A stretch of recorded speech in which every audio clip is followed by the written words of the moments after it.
Okay, Alvin, what's going on? Hey Mika, how you doing? How you doing? I'm doing great. Thank you for joining me on Mic'd Up. This has been, for me, I may not have articulated a request. For me, this is a long time coming. I really wanted to just sit down and talk to you, but also let listeners know more about you and who you are. I said this before we hit the go button, the on air button, that you're kind of below the radar. Mhm. At least that's how I see it from my perspective. But people who know you know who you are. But so just introduce yourself to the listening public.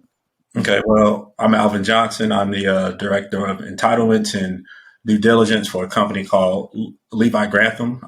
Levi Grantham is the land arm of Crescent Homes. So basically, whenever you see a Crescent house built, my job is basically be sure that they get permits and everything, and be able to build the infrastructure, be able to support house building.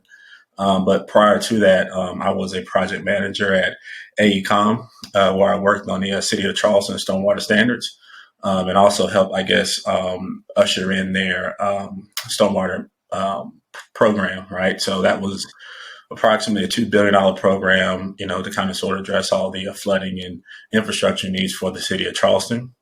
Prior to that, I had a firm called ATJ Engineering, where I operated at from about 2011 to 2018.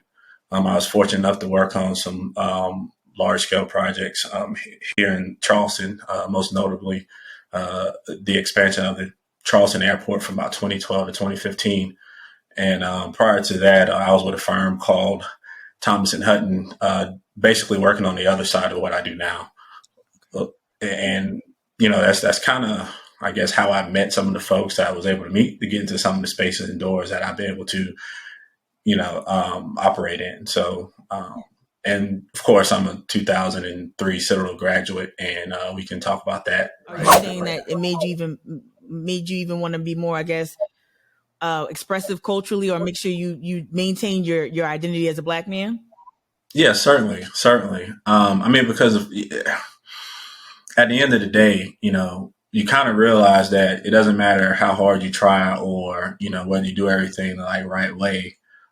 You'll only get to a certain level of acceptance, if that makes any sense.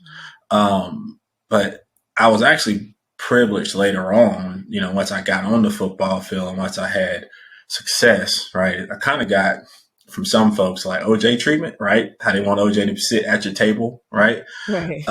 So I did experience privilege in that sense. So some of the doors that were, open for me later on in life, post graduation, did come as a result of me being successful on the football field.